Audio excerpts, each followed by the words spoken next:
രാഹുൽ ഗാന്ധിയുടെ സ്ഥാനാർത്ഥിത്വം കൂടിയായതോടെ വലിയ സാധ്യതകളാണ് UDF കേരളത്തിൽ ഈ തെരഞ്ഞെടുപ്പിൽ കാണുന്നത്. UDFിൻ്റെ തെരഞ്ഞെടുപ്പ് സാധ്യതകളെക്കുറിച്ച്, വിജയസാധ്യതകളെക്കുറിച്ചാണ് പ്രമുഖ UDF നേതാവും RSP നേതാവും മുൻ മന്ത്രിയുമായ ശ്രീ ഷിബു ബേബി ജോൺ വരികൾക്കിടയിൽ സംസാരിക്കുന്നത്. ശ്രീ ഷിബു ബേബി ജോൺ, സ്വാഗതം. നമസ്കാരം. കേരളത്തിൽ ഈ തെരഞ്ഞെടുപ്പിൽ CPM-നെതിരെ ഒരു വാക്കുപോലും പറയാനില്ല എന്ന് പറഞ്ഞൊരു അത്യപൂർവമായ ഒരു പൊളിറ്റിക്കൽ സ്റ്റാൻഡ് രാഷ്ട്രീയ എതിരാളിയെക്കുറിച്ച് രാഹുൽ ഗാന്ധി സ്വീകരിച്ചു. അത് UDFിലെ ഇടതു പാർട്ടിയായ RSP പൂർണ്ണാർത്ഥത്തിൽ സ്വാഗതം ചെയ്യുകയാണ്. രാഹുലിൻ്റെ ആ നിലപാട് അല്ല, തീർച്ചയായിട്ടും രാഹുലിൻ്റെ സ്റ്റേച്ചർ ഉയർന്നതിൻ്റെ ഭാഗമായിട്ടാണ് അദ്ദേഹം ഒരു സ്റ്റേറ്റ്സ്മാനായി മാറുന്നു എന്നുള്ളതിൻ്റെ ഏറ്റവും വലിയ എക്സാമ്പിളാണ് ആ സ്റ്റേറ്റ്മെൻറ്റ്. അതിലൊന്നും പറഞ്ഞു, എന്നെ എന്ത് വേണമെങ്കിൽ പറഞ്ഞോട്ടെ, പക്ഷേ എൻ്റെ വായിൽ നിന്നൊന്നും അവർക്കേറെ ഉണ്ടാകില്ല എന്ന് പറഞ്ഞു. അതൊരു പക്വതയോടുകൂടിയുള്ള ഒരു നേതാവിൻ്റെ പ്രതികരണമാണ്. കാരണം ദേശീയ രാഷ്ട്രീയത്തിലുള്ള BJPക്കെതിരെയുള്ള വർഗീയതയ്ക്കെതിരെ പോരാട്ടത്തിന് നേതൃത്വം കൊടുക്കുന്ന വ്യക്തി ആ പോരാട്ടത്തിൻ്റെ ദക്ഷിണേന്ത്യയുടെ ഭാഗത്തുനിന്ന് മത്സരിക്കണം, പ്രത്യേകിച്ച് ദക്ഷിണേന്ത്യ ഇതിൽ ഏലിയനേറ്റഡ് ആണ് എന്ന് കണ്ടുകൊണ്ട് അങ്ങനെ കേരളത്തിൽ നിന്ന് മത്സരിക്കുകയാണ്. അന്നേരം അതിൻ്റെ പോരാട്ടം കേരളത്തിൽ നിന്ന് തുടങ്ങുകയാണ്. അവിടെ സ്വാഭാവികമായും ഇടതുപക്ഷം ചെയ്യേണ്ടിയിരുന്നത് വയനാട്ടിൽ നിന്ന് സ്ഥാനാർത്ഥിയെ പിൻവലിച്ച് രാഹുലിന് പിന്തുണ കൊടുക്കുകയാണ്. ഇപ്പം ഉത്തർപ്രദേശിൽ മായാവതിയും അഖിലേഷും കോൺഗ്രസുമായി പരസ്പരം മത്സരിക്കുന്നെങ്കിലും അമേഠിയിലും റായ്ബറേലിയിലും ഒരു സ്ഥാനാർത്ഥിയെ നിർത്തിയില്ലല്ലോ ആ പോരാട്ടം. പക്ഷേ ഇവിടെ ഒരു പ്രശ്നമുണ്ട്. ഇടതുമുന്നണി വളരെ നേരത്തെ സ്ഥാനാർത്ഥിയെ പ്രഖ്യാപിച്ചു. അന്നൊന്നും രാഹുൽ ഗാന്ധി ചിത്രത്തിലുണ്ടായിരുന്നില്ല. അങ്ങനെ ഒരു ആലോചന കോൺഗ്രസിൽ വരുന്നുവെങ്കിൽ കോൺഗ്രസ് ഈ പറയുന്ന രാഹുൽ ഗാന്ധിയുടെ ഈ സ്റ്റേച്ചറിൽ നിന്നുകൊണ്ട് ദേശീയ തലത്തിൽ തന്നെ അങ്ങനെ ഒരു റിക്വസ്റ്റ് ചെയ്യേണ്ടതായിരുന്നില്ലേ? അത് കോൺഗ്രസിൽ നിന്നും ഉണ്ടായില്ല. അല്ല, അത് ഓരോരുത്തരുടെ ഔചിത്യത്തിൻ്റെ പ്രശ്നമാണല്ലോ.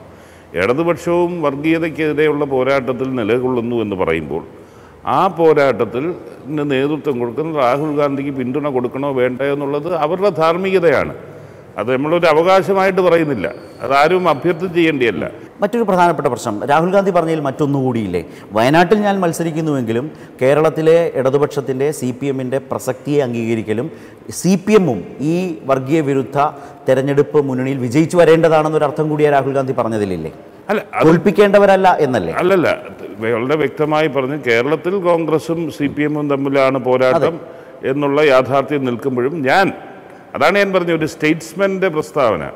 അദ്ദേഹം വളരെ ഉയർന്ന നേതാവ് എന്നുള്ള നിലയിൽ ഇടതുപക്ഷ അല്ല മുഖ്യ ശത്രു എന്നുള്ള നിലയിലേക്ക് ഏതൊരു കോൺഗ്രസ് UDF പ്രവർത്തകന് അഭിമാനിക്കാവുന്ന ഒരു പ്രസ്താവന. നിങ്ങൾ ആരെങ്കിലും പ്രതീക്ഷിച്ചതാണോ രാഹുൽ ഗാന്ധിയിൽ നിന്ന് ഇങ്ങനെ ഒരു കമൻറ്റ്? അല്ല, രാഹുൽ ഗാന്ധിയുടെ മനസ്സെന്താന്ന് ഞങ്ങൾക്ക് ആർക്കും അറിയില്ലായിരുന്നല്ലോ. പ്രതീക്ഷിച്ചിരുന്നു എന്നുള്ളതാണ്. അല്ല, ഇങ്ങനൊരു പ്രസ്താവന പ്രതീക്ഷിച്ചില്ല. രാഹുൽ ഗാന്ധി ഈ തെരഞ്ഞെടുപ്പിലെ നാഷണൽ പൊളിറ്റിക്സിൻ്റെ വിഷയം വെച്ചുകൊണ്ട് CPM-നെ അറ്റാക്ക് ചെയ്യുന്നില്ല. CPM-ൻ്റെ സംസ്ഥാന ഗവൺമെൻറ് വിഷയങ്ങൾ നിരവധി പറയാനുണ്ട്. പക്ഷെ അതൊന്നും ഈ നാഷണൽ പൊളിറ്റിക്സിൽ പുള്ളിയെ പോലെ ലീഡർ അത് പ്രതിപാദിക്കുന്നില്ല എന്നുള്ളത് മാത്രമാണ് അതിൽ വന്നിട്ടുള്ളത്. എന്ന് വെച്ചാൽ ശ്രീ ഷിബു ബേബി ജോൺ പറയുന്നത് ഇനിയും കേരളത്തിലേക്ക് രാഹുൽ ഗാന്ധി വരും, സ്വാഭാവികമായി സ്ഥാനാർത്ഥി എന്ന നിലയിലടക്കം. അവിടെയും ഇടത് സർക്കാരിനെക്കുറിച്ചോ സംസ്ഥാന രാഷ്ട്രീയത്തെക്കുറിച്ചോ, ഇപ്പോൾ കൊലപാതക രാഷ്ട്രീയം പോലെയുള്ള പ്രധാനപ്പെട്ട ഈ തെരഞ്ഞെടുപ്പിലെ UDFിൻ്റെ വിഷയങ്ങൾ അങ്ങനെയാണെങ്കിൽ രാഹുൽ ഗാന്ധി ഏറ്റെടുക്കുകയില്ല. AICC പ്രസിഡന്റ് എന്നുള്ള നിലയിൽ ആ വിഷയങ്ങളെല്ലാം നാഷണൽ പൊളിറ്റിക്സിൽ കേന്ദ്രീകരിച്ച് പ്രവർത്തനം മുന്നോട്ട് കൊണ്ടുപോകാനാണ് അദ്ദേഹം ഉദ്ദേശിക്കുന്നതെന്നാണ് ഇന്നലത്തെ പ്രസ്താവനയിൽ നിന്ന് മനസ്സിലാക്കുന്നത്. ഞങ്ങളൊക്കെ പറയുമ്പോൾ തീർച്ചയായിട്ടും ഇടതുപക്ഷ ഗവൺമെൻറ്റിൻ്റെ വൈകല്യങ്ങളെക്കുറിച്ച് ഞങ്ങൾ തീർച്ചയായിട്ടും ചൂണ്ടിക്കാണിക്കും, അതും വിഷയം തന്നെയാണ്. അല്ല, രാഹുൽ ഗാന്ധി പറഞ്ഞത് രാഹുൽ ഗാന്ധിയുടെ ഒരു വ്യക്തിപരമായ അഭിപ്രായം എന്ന നിലയിൽ UDF കക്ഷികൾക്കോ നേതാക്കൾക്കോ ചുരുക്കാമോ? അത് പാലിക്കാൻ നിങ്ങളും ബാധ്യസ്ഥരല്ലേ? അല്ലല്ല, അദ്ദേഹത്തിൻ്റെ ഫൈറ്റ് ഡൈല്യൂട്ട് ചെയ്യാൻ ഉദ്ദേശിക്കുന്നില്ല. അദ്ദേഹത്തിൻ്റെ എന്ന് പറഞ്ഞാൽ വ്യക്തി എന്ന നിലയിലല്ലല്ലോ ഫൈറ്റ്. വ്യക്തി എന്നുള്ളതല്ല, ആ ഒരു ലീഡർഷിപ്പിൽ നിൽക്കുന്ന വ്യക്തിയെ സംബന്ധിച്ചിടത്തോളം അദ്ദേഹത്തിൻ്റെ ഒരു ഫൈറ്റിൻ്റെ അദ്ദേഹത്തിൻ്റെ ഒരു പ്ലാൻ ഉണ്ടല്ലോ. ഇപ്പം പല സ്ഥാനാർത്ഥികളും ഇപ്പോൾ പറയുന്നത് ഞങ്ങൾ അവിടെ ചെന്ന് കോൺഗ്രസ്സിന് വോട്ട് ചെയ്യും, എന്നാൽ പിന്നെ കോൺഗ്രസ് നേരിട്ട് വോട്ട് ചെയ്തൂടെ? അതാണ് ആ പൊളിറ്റിക്സ് റിലവൻ്റ് ആണ്. അതായത് ഇടതുപക്ഷത്തിൻ്റെ പൊളിറ്റിക്സിന് ഈ നാഷണലി ഉള്ള ഫൈറ്റിൽ അവർക്ക് വലിയ റിലവൻസ് ഇല്ല, അവർക്ക് വലിയ സംഭാവന ചെയ്യാനില്ല. ഇന്നും എത്രയൊക്കെ ദുർബലപ്പെട്ടു എന്ന് പറഞ്ഞാൽ കാശ്മീർ മുതൽ കന്യാകുമാരി വരെ BJP എതിർക്കാൻ സാന്നിധ്യമുള്ള ഒരേ ഒരു ദേശീയ പാർട്ടിയേ ഉള്ളൂ, അത് ഇന്ത്യൻ നാഷണൽ കോൺഗ്രസ്. എങ്കിൽ പിന്നെ ശ്രീ ഷിബു ബേബി ജോൺ അടക്കം RSP എന്തിനാണ് ഒരു ഇടതു പാർട്ടിയായി നിൽക്കുന്നത്? നിങ്ങൾക്ക് ഈ പുതിയ പൊളിറ്റിക്കൽ സിനാരിയോയിൽ കോൺഗ്രസിൽ ലയിച്ചുകൂടെ, അല്ലെ കോൺഗ്രസ് പാർട്ടി ആയിക്കൂടെ? RSPക്ക് അഭിമാനിക്കാൻ, കാരണം RSP വളരെ നേരത്തെ തന്നെ വ്യത്യസ്തമായ കാരണങ്ങൾ കൊണ്ടാണ് RSP എന്ന് മുന്നണി വിട്ടതെങ്കിലും മുന്നണി വിട്ടതിന് ശേഷം RSP അംഗീകരിച്ച, ഞങ്ങളുടെ ദേശീയ സമ്മേളനത്തിൽ അംഗീകരിച്ച പൊളിറ്റിക്കൽ തീമിന് ഇപ്പോൾ വളരെ റെലവൻസ് ഉണ്ടായിട്ടിരിക്കുകയാണ്. അങ്ങനെ ആ നിലയിൽ ഞങ്ങൾ വളരെ പ്രോഗ്രസീവായിട്ടുള്ള സ്റ്റാൻഡിൽ തന്നെ ഉറച്ചു നിൽക്കുന്നു എന്നുള്ളതിൽ ഞങ്ങൾക്ക് അഭിമാനിക്കാവുന്നതാണ്. പക്ഷേ അങ്ങനെയാണെങ്കിൽ ഷിബു ബേബി ജോണിൻ്റെ ഒരു അഭിപ്രായത്തിൽ CPM അടങ്ങുന്ന ഇടതുപക്ഷവും കോൺഗ്രസും തമ്മിൽ കേരളത്തിലടക്കം തെരഞ്ഞെടുപ്പ് രംഗത്തടക്കം ഒരു സഹകരണമാണ് ഭാവിയിലടക്കം കാണുന്നതെന്നാണോ ഈ പറഞ്ഞു വരുന്നത്? അല്ലല്ല, ഇവിടെ ഫ്രണ്ട്ലി ഫൈറ്റ് ആകാം. തിരുവനന്തപുരവും പത്തനംതിട്ടയുമൊക്കെ BJP ഒരു വെല്ലുവിളി ഉയർത്തുന്നുണ്ട്. അതിനെ എങ്ങനെ നേരിടണമെന്നുള്ളതിലേക്ക് നമുക്ക് വ്യക്തമായ കാഴ്ചപ്പാടുണ്ടാകണം. ഇവിടെ ഈ തെരഞ്ഞെടുപ്പിൽ കേരളം എന്നും ചിന്തിക്കുന്നത്, ലോക്സഭാ തെരഞ്ഞെടുപ്പിൽ ചിന്തിക്കുന്നത് ഈ ഐക്യജനാധിപത്യ മുന്നണിക്ക് അനുകൂലമായിട്ടാണ്. അന്നേരം BJPയുടെ വളർച്ച തടയിടാൻ വേണ്ടി ഇന്ത്യൻ നാഷണൽ കോൺഗ്രസിൻ്റെ എങ്ങനെ ശാക്തീകരിക്കണമെന്നുള്ള അതിനെക്കുറിച്ച് വളരെ ഗൗരവത്തിൽ ആലോചിക്കേണ്ടി വരും. ഗരീബി ഹഠാവോ മുദ്രാവാക്യം ഉയർത്തിയ കോൺഗ്രസ് തന്നെയാണ് രാജ്യത്ത് അടിയന്തരാവസ്ഥ കൊണ്ടുവന്നത്. അപ്പോൾ എല്ലാ ഫാസിസ്റ്റ് വിരുദ്ധ, സംഘപരിവാർ വിരുദ്ധ രാഷ്ട്രീയത്തെയും കോൺഗ്രസിൻ്റെ കാൽക്കീഴിൽ വെക്കുക എന്നതല്ല രാഷ്ട്രീയം. കോൺഗ്രസിനെ കറക്റ്റ് ചെയ്ത് മുന്നോട്ട് കൊണ്ടുപോകാൻ കഴിയുന്ന ഒരു ഇടതുപക്ഷം വേണ്ടേ രാജ്യത്ത്? തീർച്ചയായിട്ടും ഇടതുപക്ഷം വേണം എന്ന അഭിപ്രായക്കാർ തന്നെയാണ്. പലപ്പോഴും ഈ നിലപാടുകളുടെ വൈരുദ്ധ്യമാണ് അങ്ങനെ ജനമനസ്സുകളിൽ നിന്ന് ഇടതുപക്ഷ, പ്രത്യേകിച്ചും മുഖ്യ കക്ഷി CPM അതിനെ തിരസ്കരിക്കാനിടയായത്. ആ നയങ്ങളാണ്. അത് ആത്മപരിശോധന നടത്തിയിട്ടാണ് നമുക്ക് മുന്നോട്ട് പോകുന്നത്. അങ്ങനെയാണെങ്കിൽ കേരളത്തിലെ ഇടതുപക്ഷത്തിൻ്റെ സ്വാധീനത്തെ അംഗീകരിക്കാൻ കോൺഗ്രസ് നേതൃത്വം തയ്യാറല്ല, കോൺഗ്രസ് നേതാക്കൾ തയ്യാറല്ല. ഇവിടെ BJPയെ ഫൈറ്റ് ചെയ്യുമ്പോൾ ഞങ്ങളെ സഹായിക്കൂ, ഞങ്ങൾക്ക് വോട്ട് ചെയ്യൂ എന്ന നിലയിലാണ് കോൺഗ്രസിൻ്റെ ഈ മനോഭാവം. ഞാൻ പറഞ്ഞത് കേരളത്തിൽ ഫ്രണ്ട്ലി ഫൈറ്റ് എന്ന് പറഞ്ഞാൽ കേരളത്തിൽ പരസ്പരം മത്സരിക്കുന്നതുകൊണ്ട് ദോഷമൊന്നുമില്ല. ഇവിടെ BJP ആണ് ബഹുഭൂരിപക്ഷവും. അതുകൊണ്ട് എന്നാൽ BJP ചില പ്രദേശങ്ങളിൽ വളരുന്നുണ്ട്, ശക്തി പ്രാപിക്കുന്നുണ്ട് എന്നുള്ളത് തിരിച്ചറിയേണ്ട സമയമായിട്ടുണ്ട്. പത്തനംതിട്ടയിലും തിരുവനന്തപുരത്തും ആ നിലയിൽ യാഥാർത്ഥ്യം തിരിച്ചറിഞ്ഞൊരു സമീപനം LDFനും UDFനും വേണം എന്നാണോ ഷിബു ബേബി ജോൺ? ഞാൻ അങ്ങനല്ല. മുൻപത്തേക്കാൾ പത്തനംതിട്ടയിലും തിരുവനന്തപുരത്തും അവർക്ക് കുറച്ച് പ്രവർത്തനം നടക്കുന്നുണ്ട്. എന്നാൽ തീർച്ചയായിട്ടും എന്നാലും ഐക്യജനാധിപത്യം, എല്ലാ സർവേയും തെളിയിക്കുന്ന ഐക്യജനാധിപത്യ മുന്നണിക്ക് അനുകൂലമായി തന്നെ വരും. തിരുവനന്തപുരത്ത് രാജഗോപാലിന് ലഭിച്ച ഒരു സിമ്പതി എന്താണേലും അന്നൊരു സിമ്പതി ഫാക്ടറും കൂടെ കൊണ്ടായിരുന്നു BJPക്ക് അത്രയും വോട്ട് കത്തി. ഇത്തവണ അത് കിട്ടാൻ പോകുന്നില്ല എന്ന് തന്നെയാണ് ഞങ്ങളുടെ വിലയിരുത്തൽ. പക്ഷേ ഒരു ത്രെറ്റ് ഉണ്ട് കേരളത്തിൽ പോലും എന്നുള്ളത് സൂചിപ്പിച്ചു എന്ന് മാത്രമേ ഉള്ളൂ. അപ്പോൾ ഇടതുപക്ഷത്തിൻ്റെ സഹകരണം, സഹായം വേണ്ടി വരും ഐക്യജനാധിപത്യ മുന്നണിക്ക് ഈ ശക്തമായ മത്സരം നടക്കുന്ന മണ്ഡലങ്ങൾ, തിരുവനന്തപുരത്തായാലും പത്തനംതിട്ടയിലായാലും? ഐക്യജനാധിപത്യ മുന്നണിക്ക് നിലവിലെ സാഹചര്യത്തിൽ വിജയിക്കാൻ ഇടതുപക്ഷത്തിൻ്റെ യാതൊരു സഹായവും ആവശ്യമില്ല. കാരണം ഇടതുപക്ഷം എന്ന് പറയുന്ന പുരോഗമനപരമായി ചിന്തിക്കുന്നവർ തീർച്ചയായിട്ടും ഈ പോരാട്ടത്തിൽ ഐക്യജനാധിപത്യ മുന്നണിയുടെ റിലവൻസ് മനസ്സിലാക്കിക്കൊണ്ട് ഞങ്ങൾക്ക് അനുകൂലമായി വോട്ട് ചെയ്യും. അതിനൊരു സംശയമില്ല. ഇടതുപക്ഷ അനുഭാവികൾ ഞങ്ങൾക്ക് അനുകൂലമായി വോട്ട് ചെയ്യുമെന്നുള്ളതിൽ ഞങ്ങൾക്ക് യാതൊരു സംശയമില്ല. PV അൻവറാണ് പറഞ്ഞേക്കുന്ന കോൺഗ്രസിന് വോട്ട് ചെയ്യുമെന്ന്, അവിടെ ചെന്ന് രാഹുൽ ഗാന്ധിക്ക് വോട്ട് ചെയ്യുമെന്ന്. ഇടതുപക്ഷം ഇതുവരെ നയം പോലും വ്യക്തമാക്കാൻ സാധിക്കാത്ത ഒരു ഗതികേടിൽ നിൽക്കുന്നു. അത് തിരുത്തണമെന്നാണ് ഞാൻ ഉദ്ദേശിച്ചത്. ഷിബു ബേബി ജോൺ പറഞ്ഞതുപോലെ ആണെങ്കിൽ രാഹുൽ ഗാന്ധി നടത്തിയത് ഒരു സെൽഫ് ഗോൾ അല്ലേ? ഒരിക്കലുമല്ല. രാഹുൽ ഗാന്ധിയെ പോലൊരു ദേശീയ നേതാവ്, നാളത്തെ പ്രധാനമന്ത്രിയാകാൻ പോകുന്ന ആള് ഈ പ്രാദേശിക രാഷ്ട്രീയം പറയേണ്ട ആളല്ല. കൊലപാതക രാഷ്ട്രീയം, അതിൻ്റെ പേര് പറഞ്ഞും തന്നെ വോട്ട് പിടിക്കുന്ന എത്രയോ സ്ഥാനാർത്ഥികൾ, UDF സ്ഥാനാർത്ഥികളുണ്ട്. അവർക്കൊക്കെ യഥാർത്ഥത്തിൽ ആ വിഷയങ്ങൾ എങ്ങനെ മുന്നോട്ട് കൊണ്ടുപോകാനാകും? ഇടതുപക്ഷവും CPMഉം നിങ്ങളോട് ചോദിക്കില്ലേ? രാഹുൽ ഗാന്ധിക്ക് ഇല്ലാത്ത കേസല്ലേ നിങ്ങൾ പറഞ്ഞുകൊണ്ടിരിക്കുന്നത്? അല്ലല്ല, രാഹുൽ ഗാന്ധി ഒരു ഉന്നതനായ നേതാവെന്നുള്ളതിൽ ആ വിഷയങ്ങളിലേക്ക് വരുന്നു. ഞങ്ങൾ KPCC, ഞങ്ങൾ കേരളത്തിലെ ഘടകങ്ങൾ ഇത് എക്സ്പോസ് ചെയ്തുകൊണ്ട് തന്നെയാണ് CPMനെതിരെയുള്ള ഫൈറ്റ് ഞങ്ങൾ മുന്നോട്ട് കൊണ്ടുപോകാൻ. രാഹുലിന്റെ വഴി അല്ല, രാഹുൽ CPMനെതിരെ ഫൈറ്റ് ചെയ്യുന്നില്ലെന്ന് പറഞ്ഞില്ലല്ലോ. രാഹുൽ വയനാടിൽ വന്ന് മത്സരിക്കുന്നതോടുകൂടി ആ ഫൈറ്റ് കേരളത്തിൽ നിന്ന് ആരംഭിക്കുകയാണ്. അതൊരു സിംബോളിക് ഫൈറ്റ് മാത്രമാണ്. BJPക്കെതിരെയുള്ള ഫൈറ്റ് ആരംഭിക്കുകയാണ്. അന്നേരം അവിടെ രാഹുൽ എന്ന് പറയേണ്ട കാര്യമില്ലല്ലോ. രാഹുലിന്റെ വരവ് UDFനും കോൺഗ്രസിനും എവിടെയൊക്കെയാണ് ഒരു മെച്ചമായി മാറുന്നത് BJP പ്രതിരോധിക്കുന്നത്? CPM ഉപയോഗിച്ചുകൊണ്ടിരുന്ന തന്ത്രം കോലി സഖ്യം, സംഘി, ഇങ്ങനെ, അല്ലെങ്കിൽ നാളെ BJP പോകും. ഇന്ന് അതെല്ലാം അപ്രസക്തമായിരിക്കുകയാണ്. രാഹുലിൻ്റെ വരവോടുകൂടി ഇനി ആ രാഷ്ട്രീയം പറഞ്ഞ് ആരെയും സമീപിക്കാനൊക്കത്തില്ല. അവർ പറഞ്ഞുകൊണ്ടേയിരിക്കും, പക്ഷെ അതിന് ഫലമുണ്ടാകത്തില്ല. എന്നാൽ ആ ഒരു നുണപ്രചരണത്തിൻ്റെ മുനയൊടിഞ്ഞു. ശബരിമല അടക്കം സൃഷ്ടിച്ച ഒരു കോൺഗ്രസ് വോട്ടുകളിലും മറ്റും ഉണ്ടാകാവുന്ന BJP അനുഭാവ മാറ്റമുണ്ടല്ലോ, അതിനെ തടഞ്ഞു നിർത്താൻ രാഹുലിൻ്റെ നേരിട്ടുള്ള സാന്നിധ്യം ഗുണം ചെയ്യുമോ? തീർച്ചയായിട്ടും ചെയ്യും. അത് BJP അനുഭാവം അതിലുണ്ടായി, ശബരിമല വിഷയത്തിലുണ്ടായി എന്ന് പറയുന്നതിനോട് എനിക്ക് വ്യക്തമായി വിയോജിപ്പുണ്ട്. കാരണം 12 വർഷവും സ്ത്രീകളെ കയറ്റണമെന്ന് സുപ്രീം കോടതി കേസ് നടത്തിയ RSS അല്ലേ? RSSൻ്റെ വാദം കൂടിയല്ലയോ സുപ്രീം കോടതി അംഗീകരിച്ചത്? അതുകൊണ്ട് ആ നിലയിലേക്കുള്ള ഒരു ഗുണം ഉണ്ടാകുമെന്ന് ഞാൻ പ്രതീക്ഷിക്കുന്നില്ല. NSS വളരെ വ്യക്തമായി പറഞ്ഞു കഴിഞ്ഞു, കേന്ദ്ര സംസ്ഥാന ഗവൺമെൻറ്റുകൾ ഒന്നും ചെയ്തില്ല. കാരണം ഇതായിരുന്നെങ്കിൽ ഇപ്പോൾ മുത്തലാഖ് ബില്ലിലെ മൈനോറിറ്റി ജഡ്ജ്മെൻ്റ് അടിസ്ഥാനത്തിൽ നിയമം കൊണ്ടുവന്നവർക്ക് എന്തുകൊണ്ട് ഇതിനും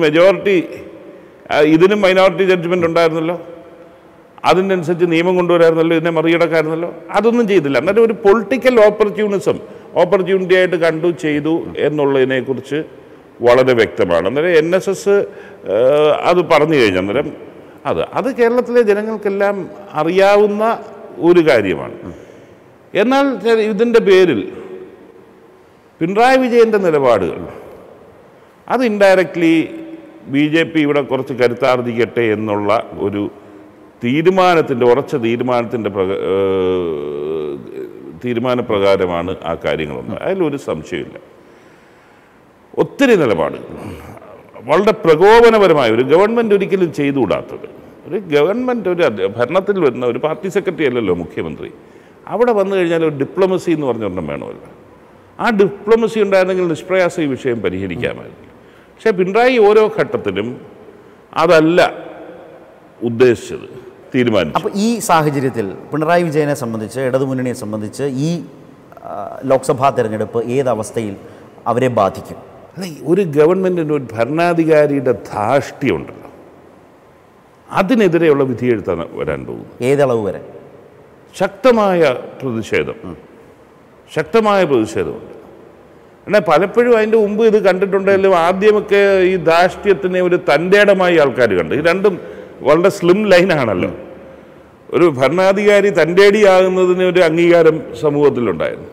പക്ഷേ ആ തൻ്റെടം മാറി ധാർഷ്ട്യക്കാരനും അഹങ്കാരവുമാണ് എന്നുള്ള നിലയിലേക്ക് മാറുമ്പോൾ അതിന് ഭീകര റിയാക്ഷൻ ഉണ്ടാകും. പിണറായി വിജയൻ്റെ കാര്യത്തിൽ അതുതന്നെയാണ് സംഭവിച്ചിരിക്കുന്നത്. അദ്ദേഹത്തിൻ്റെ ഒരു ധാർഷ്ട്യം ഓരോ ഇതിലും പ്രകോപനമുണ്ടാക്കുന്ന നിലയിലേക്കുള്ള ഒരു പാർട്ടി സെക്രട്ടറിക്ക് അത് കൊള്ളാമായിരിക്കാം. പക്ഷേ ഒരു സംസ്ഥാന മുഖ്യമന്ത്രിക്ക് ഒട്ടും അനുയോജ്യമല്ല ആ നിലപാട്. അപ്പോൾ താങ്കൾ പറയുന്നത് മുഖ്യമന്ത്രിക്ക് എതിരായ ഒരു വിധിയെഴുത്താവും ഈ തെരഞ്ഞെടുപ്പ് എന്നാണോ? 100%. കാരണം മുഖ്യമന്ത്രി ആണ് പലപ്പോഴും പ്രകോപനം സൃഷ്ടിച്ചത്. ഞാൻ ചോദിക്കട്ടെ, 2 പേര് കയറിയപ്പോൾ ഹർത്താൽ നടത്തി, പിന്നെ ഇന്നലെ ഒരാൾ കയറിയിട്ട് ഹർത്താൽ നടത്താത്ത എന്ത് എന്ന് ചോദിക്കുന്ന ഒരു മുഖ്യമന്ത്രിയുടെ എന്ത് മാനസികാവസ്ഥയാണ്? ആരെയാണ് അദ്ദേഹം വെല്ലുവിളിക്കുന്നത്? ഈ നാട്ടിലെ ജനങ്ങളെ.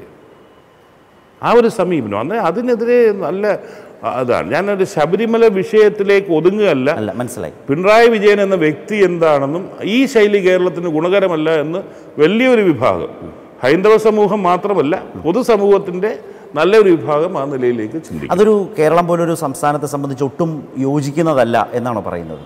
ഒരു ഭരണാധികാരിക്ക് ഞാൻ പറഞ്ഞതുപോലെ ഒരു അനുകമ്പയുള്ള ഒരു മനസ്സുണ്ടാകും. ജനങ്ങളുടെ വികാരങ്ങൾ ഉൾക്കൊള്ളാൻ, എല്ലാ വിഷയങ്ങളും പരിഹരിക്കാൻ നമുക്ക് സാധിക്കത്തില്ല. പക്ഷെ ഒരു ഭരണാധികാരി ഉൾക്കൊള്ളുന്നു എൻ്റെ വികാരം എന്ന് തോന്നലുണ്ടാക്കാൻ സാധിക്കും. അതല്ല എൻ്റെ വികാരം നിങ്ങളെല്ലാം ഉൾക്കൊണ്ടോളണം, എൻ്റെ ഇഷ്ടപ്രകാരം നിങ്ങളെല്ലാം ചെയ്തോളണം എന്നുള്ള തിരിച്ചുള്ള സമീപനമാണ് ഇവിടെ ഉണ്ടായിരിക്കുന്നത്. സമ്പൂർണ്ണ ഭരണ പരാജയമല്ലേ നടക്കുന്നത്? ഒരു ലോക്സഭാ തെരഞ്ഞെടുപ്പിൽ ചർച്ച ചെയ്യേണ്ട വിഷയം ഇതാണോ എന്നൊരു പ്രശ്നമില്ലേ? അല്ല, ഈ രാഹുൽ ഗാന്ധി പറയുന്ന പോലെയാണ് ഒരു യഥാർത്ഥ പോരാട്ടത്തെ ദുർബലപ്പെടുത്തുന്ന വാദമാണ് ഷിബു ബേബി ജോൺ പറയുന്നത്. ഞാൻ പറഞ്ഞത് അതല്ല, ഞാൻ നിങ്ങൾ ചോദിച്ചതിന് മറുപടി പറഞ്ഞതാണ്. ദേശീയ രാഷ്ട്രീയം തന്നെയാണ് പ്രധാനപ്പെട്ടത്. കേരളത്തിലേക്ക് വരുമ്പോൾ തീർച്ചയായിട്ടും ഈ ഗവൺമെന്റിന്റെ ഭാഗത്തു നിന്നും അതിന് സമാനമായ നിലയിലേക്കുള്ള അക്രമം നടക്കുന്നു. ഞാൻ ചോട്ടെ, പ്രളയത്തിൻ്റെ കാര്യം മാത്രം പരിശോധിച്ചാൽ മതിയല്ലോ. ഞങ്ങളൊക്കെ ഇത് പറഞ്ഞിരുന്ന പ്രളയം മാൻമെയ്ഡ് ഡിസാസ്റ്ററാണ് എന്ന് പറഞ്ഞിരുന്ന സമയത്ത് അതിനെയൊക്കെ പുച്ഛിച്ചു തള്ളി. അന്ന് പിണറായി വിജയൻ ക്യാപ്റ്റൻ പിണറായി ആയി നിന്ന ഒരു ഘട്ടമാണ്. അദ്ദേഹം ഇതെല്ലാം പുച്ഛിച്ചു തള്ളി. എല്ലാവരും, അദ്ദേഹത്തിൻ്റെ സ്തുതിപാഠകരും എല്ലാവരും ഇപ്പം പ്രളയത്തിനെതിരെ സംസാരിക്കുന്നവരൊക്കെ എന്തോ ആൻറ്റി നാഷണൽസ് എന്നുള്ള നിലയിലേക്ക് പറയുന്ന ഇതാക്കി ഞങ്ങളൊക്കെ മൗനം പാലിക്കേണ്ടി വന്നൊരു ഘട്ടമാണ്. ഈ അമിക്കസ് ക്യൂറിയുടെ റിപ്പോർട്ട് വന്നിട്ടും അതിൽ നിന്നൊരു പാഠം ഉൾക്കൊള്ളാനല്ലല്ലോ ശ്രമിക്കുന്നത്. വിദഗ്ധരുമായി ബന്ധപ്പെട്ടവരുമായി ഒന്നും ആലോചിക്കാത്ത ഒരു റിപ്പോർട്ടാണ്. മാത്രമല്ല അതൊരു ഫൈനൽ റിപ്പോർട്ടല്ല, അതിന് കോടതിയാണ് അതിലൊരു വിലയിരുത്തൽ നടത്തേണ്ടത്. കോടതിക്ക് താല്പര്യപ്രകാരം സൃഷ്ടിക്കപ്പെട്ട ഒരു റിപ്പോർട്ട് പോലെ സർക്കാർ അതിനെ കാണുന്നു. കോടതിക്ക് കൊടുത്ത ഒരു റിപ്പോർട്ട് കോടതി നിയോഗിച്ച ഒരാൾ അതിനെ പ്രാപ്തനല്ല എന്ന് പറയുമ്പോൾ തന്നെ ഈ സുപ്രീം കോടതിയിൽ കോടതി വിധി അങ്ങ് ബഹുമാനിച്ചവർ ഇത് വരുമ്പോൾ കോടതി നിയോഗിച്ച ഒരാൾക്ക് ഇതിനൊന്നും കഴിവില്ലാത്തവനാണ് എന്നുള്ള നിലയിലേക്ക് പറയുന്നത്. ഞാൻ പറഞ്ഞ കോടതിയുടെ നടപടിക്രമത്തെ അല്ലേ ചോദ്യം ചെയ്യുന്നത്? അല്ല, അങ്ങനെ നിയോഗിച്ച അമിക്കസ് ക്യൂറി ഈ KSEBയുടെ അഭിപ്രായം തേടുന്നില്ല, ബന്ധപ്പെട്ട ആളുകളുടെ അഭിപ്രായം തേടാതെ സ്വയം ഒരു റിപ്പോർട്ട് തയ്യാറാക്കപ്പെട്ടു എന്ന നിലയിലാണ് വിമർശനം. ഞാൻ ചോദിക്കട്ടെ, ഇതിന്റെ എല്ലാ അഭിപ്രായം തേടുന്ന ആരാണ്? ഇത് എന്തിനു വേണ്ടിയാണ് കോടതി ഇങ്ങനെ നിയോഗിച്ചത്? ഒരു അന്വേഷണം വേണമെന്ന് റിപ്പോർട്ട് തന്നെ തള്ളണം എന്നുള്ള നിലയിലാണ്. മുഖ്യമന്ത്രിക്ക് അതേ പറയാനുള്ളൂ. മുഖ്യമന്ത്രി അവിടെയും പാഠങ്ങൾ ഉൾക്കൊള്ളുന്നില്ലല്ലോ, എല്ലാവർക്കും അറിവുള്ള കാര്യമല്ലയോ. ഞാൻ ചോദിച്ചോട്ടെ, എന്തുകൊണ്ട് നെയ്യാർ ഡാമിലും തെന്മല ഡാമും എല്ലാം ഈ മഴ പെയ്തല്ലോ, ഇവിടെ എന്തുകൊണ്ട് വെള്ളപ്പൊക്കം ഉണ്ടായില്ല ഈ ജില്ലകളിൽ? കാരണം ഡാമില്ലാത്തടത്ത് വെള്ളം പൊങ്ങിയതോ? അല്ലല്ല, ഇപ്പം മലപ്പുറം അച്ചൻകോവിലാർ ഇവിടെ ഒന്നും ഡാമില്ലല്ലോ. അല്ലെ, അങ്ങനത്തെ ചോദ്യങ്ങളും ചോദിക്കുന്നുണ്ട് ഈ സമൂഹത്തിൽ, ചോദിക്കുന്നുണ്ട്. അതിന്റെ അച്ചൻകോവിലാർ ഏത് രീതിയിൽ എങ്ങോട്ട് വന്ന് അതിന്റെ ഒരു കോൺഫ്ലുവൻസ് ഏരിയ ഉണ്ട്, അതാണ് അവിടെ ഉണ്ടായത്. ഞാൻ ചോദിക്കുന്നത്, തെന്മലയും നെയ്യാർ ഡാമും വളരെ നേരത്തെ തന്നെ തുറന്നു വെച്ചിരുന്നു. ഇലക്ട്രിസിറ്റി പ്രൊഡ്യൂസ് ചെയ്യേണ്ടിയില്ലാത്തതുകൊണ്ട് ഇലക്ട്രിസിറ്റി പ്രൊഡ്യൂസ് ചെയ്യാൻ വേണ്ടിയുള്ള അത്യാർത്തിയുടെ ഭാഗമായിട്ടാണ് മറ്റേത് ഡിലേ ചെയ്യിച്ചത്. ഇടതുപക്ഷം കയ്യയച്ച് കൂടെ നിർത്തിയ പ്രേമചന്ദ്രൻ ഇടതുപക്ഷത്തെ ഉപേക്ഷിച്ച് വലതുപക്ഷത്തിൻ്റെ ദത്തുപുത്രനായി. ഇപ്പോൾ അവിടെ നിന്നും അടുത്ത പാളയത്തിലേക്ക് വരെ പോകാം എന്ന നിലയിൽ ഉറച്ച ആവർത്തിച്ച് പറയുകയാണ് ഇടതു നേതാക്കൾ. ഇത് വോട്ടർമാരെ സ്വാധീനിക്കുന്നു. അല്ല, ഇപ്പം പ്രേമേന്ദ്രൻ എന്ന വ്യക്തി പാർട്ടി വിട്ട് അപ്പുറത്ത് പോയതല്ലല്ലോ. RSP എന്ന രാഷ്ട്രീയ പ്രസ്ഥാനം ഒരു തീരുമാനം, രാഷ്ട്രീയ നിലപാട് സ്വീകരിച്ചപ്പോൾ അതിൻ്റെ ഭാഗമായി നിന്നത് തെറ്റാണെന്ന് പറയുകയാണോ? അതെന്ത് രാഷ്ട്രീയമാണ്? പ്രേമേന്ദ്രൻ വ്യക്തിപരമായി CPM മുതൽ ഇന്ന് വരെ മുഖ്യമന്ത്രി പറയുന്നത്, അല്ലെങ്കിൽ പിണറായി വിജയൻ പറയുന്നത്, പ്രേമചന്ദ്രൻ്റെ പാർലമെന്ററി വ്യാമോഹമാണ് ഇതിൻ്റെ എല്ലാം ഈ പറഞ്ഞ RSPയുടെ മുന്നണി വിടുന്നതിൻ്റെ കാരണം. 1. 2, രാഷ്ട്രീയത്തിൽ നേരും നെറിയും വേണം. അത് ഇല്ല എന്ന് തെളിയിച്ചുകൊണ്ടാണ് കോൺഗ്രസിലേക്ക് പോയത്. നാളെ കോൺഗ്രസിനോടും ഇത് തന്നെ കാട്ടും എന്ന നിലയിൽ ഏറ്റവും ഒടുവിൽ പോലും അദ്ദേഹം പറഞ്ഞു. അല്ല, അതാണ് ഞാൻ പറഞ്ഞത്. നേരും നെറിയെ കുറിച്ചൊന്നും പിണറായി വിജയൻ പറയേണ്ട കാര്യമില്ല. ഞാൻ ചോദിക്കട്ടെ, അൽഫോൺസ് കണ്ണന്താനത്തിനെ ഇവർ MLA ആക്കി. ആ MLA സ്ഥാനം വെച്ചുകൊണ്ട് തന്നെ അവസാന സമയമായപ്പോൾ അയാൾ BJP പോയി. ഇവർക്ക് ഒരു പരാതിയില്ലല്ലോ.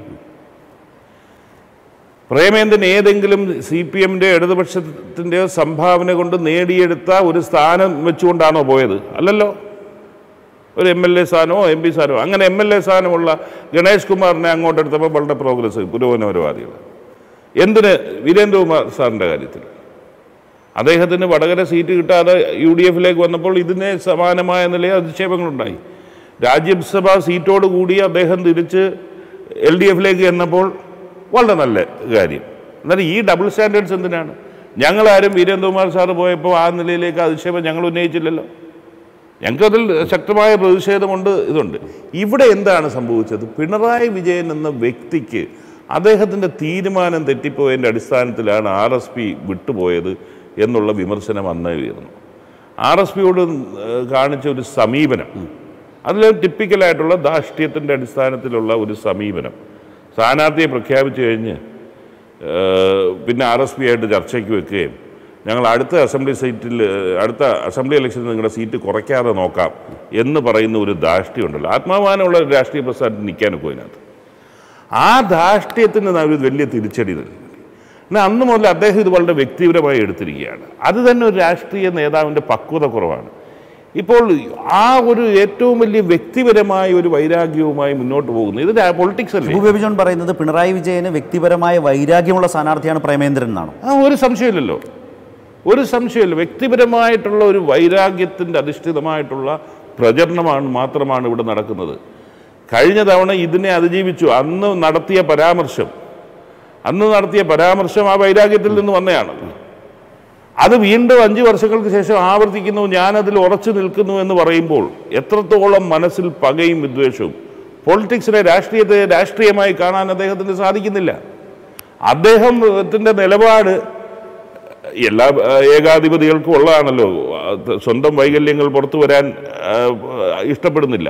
അത് പുറത്തു വന്നപ്പോൾ അതെല്ലാം ഒരു വൈരാഗ്യത്തോടു കൂടിയുള്ള പ്രതികരണമായി അദ്ദേഹം മാറ്റുകയാണ്. ഈ തെരഞ്ഞെടുപ്പ് കാലത്ത് കേരളത്തിൻ്റെ മുഖ്യമന്ത്രിയെ ഷിബു ബേബി ജോൺ വിശേഷിപ്പിക്കുന്നത് ഏകാധിപതി എന്നാണ്. ഒരു സംശയമില്ലല്ലോ. കാരണം പണ്ട് EMSൻ്റെ കാലഘട്ടത്തിൽ രാഷ്ട്രീയമായി CPM-നെ എതിർക്കുന്നവരും EMSൻ്റെ കാലഘട്ടത്തിൽ EMSനെ വിമർശിക്കാൻ ആ പാർട്ടിയിൽ ആളുണ്ടായിരുന്നു, സംസ്ഥാന സമിതിയിൽ ആളുണ്ടായിരുന്നു, ശക്തമായ വിമർശനം ഉന്നയിച്ചിട്ടുണ്ട്. ഇന്നത്തെ CPM-ൽ അതുണ്ടോ? നിങ്ങൾ മാധ്യമപ്രവർത്തകർ പരിശോധിച്ച് നോക്കുക. ഷിബു ബേബി ജോൺ പറയുന്നത് ഈ തെരഞ്ഞെടുപ്പ് LDF-ന് തിരിച്ചടിയാകും, അതിൻ്റെ അടിസ്ഥാനത്തിൽ CPM-നകത്ത് സംഘടനാപരമായൊരു ധ്രുവീകരണം ഉണ്ടാകും എന്നാണോ? അല്ല, CPM-ൽ അതുണ്ടായാൽ CPM-ന് നല്ലത്. ഹെൽത്തി ഡിസ്കഷൻ നടക്കുന്ന ഒരു രാഷ്ട്രീയ പാർട്ടിയായി വീണ്ടും അത് വന്നു കഴിഞ്ഞാൽ അവർക്ക് നല്ലത്. വരുമോ ഇല്ലയോ എന്നുള്ളത് എനിക്കറിയില്ല. ഷിബു ബേബി ജോൺ അതോർത്ത് എന്തിന് വേവലാതിപ്പെടണം? കാരണം ഒരു കാലത്തും മുന്നണിയിലേക്ക് പോകാൻ ഒട്ടും ആഗ്രഹിക്കാത്ത, ഉണ്ടെങ്കിൽ അവർക്ക് നല്ല, ഇല്ലെങ്കിൽ ഞങ്ങൾക്ക് കുഴപ്പമൊന്നുമില്ല. നേരും നെറിയുമില്ലായ്മ നാളെ കോൺഗ്രസിനോടും കാട്ടും എന്ന് പറഞ്ഞാൽ അതിനർത്ഥം പ്രേമേന്ദ്രൻ BJP-യിലേക്ക് അതൊരു വലിയ ക്യാമ്പയിൻ തന്നെ ഉണ്ടല്ലോ. ഈ 5 വർഷം പാർലമെന്റിലെ പ്രവർത്തനങ്ങളിൽ പ്രേമേന്ദ്രൻ BJP-ക്കെതിരെ നിലപാടെടുത്തതുപോലെ അതിൻ്റെ 10-1 CPM-ന്റെ ഒരു MP കേരളത്തിൽ നിന്ന് പോയ ഒരു MP നിലപാടെടുത്തിട്ടുണ്ട് ഉണ്ടല്ലോ. ആര്?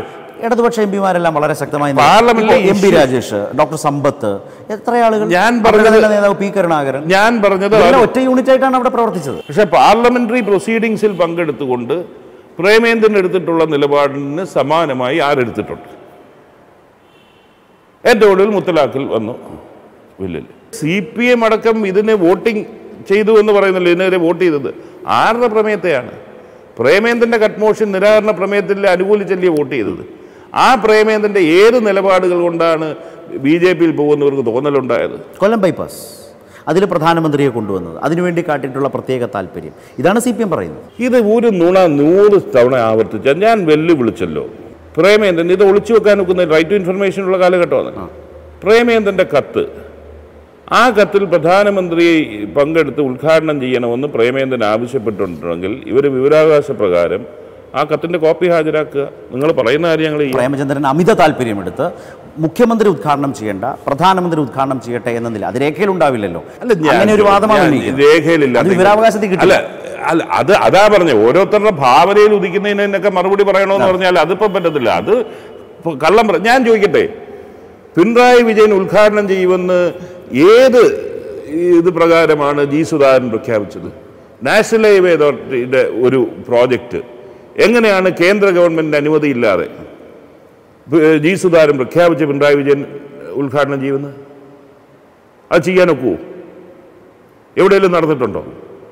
അതല്ലേ പ്രകോപനം ഉണ്ടാക്കിയത്.